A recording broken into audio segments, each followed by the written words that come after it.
Chief minister Revanth Reddy ने 13 ममालिक के नुमाइंदों को डिनर पे बुलाया। चीफ मिनिस्टर रेवंत रेड्डी ने चाहशुमे की रात हैदराबाद के गुंबदान कुतुब शाही में 13 ममालिक के नुमाइंदों को अशाइया दिया। अशाइये में अमेरिका, ईरान, तुर्की, मुत्तहिदा अरब इमारात, बरतानिया, Japan, Thailand, Germany, Sri Lanka, Bangladesh, Australia, France और फिनलैंड के नुमाइंदों ने शिरकत की। चीफ मिनिस्टर रेवंत रेड्डी ने इस मौके पर उनका खैर मकदम किया और अपनी हुकूमत की तरजीहात की वजाहत की।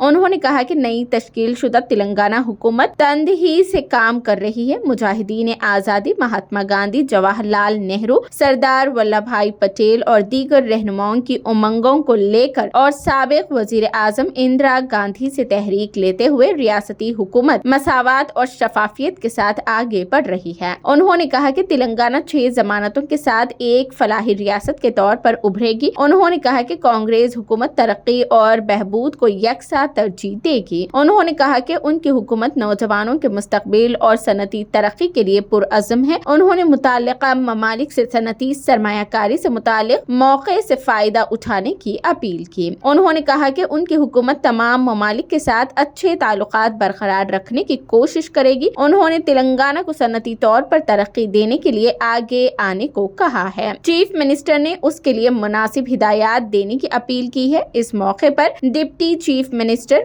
भट्टी विक्रमार्का, रियासती वज़रा दामोदरा राज नरसिम्हा, सुरेंद्र बाबू, हुकूमत के chief secretary Shanti Kumari, Jayesh Ranjan, Hyderabad regional passport officer Sneha Jha और दीगर ओहदेदारों ने शिरकत की।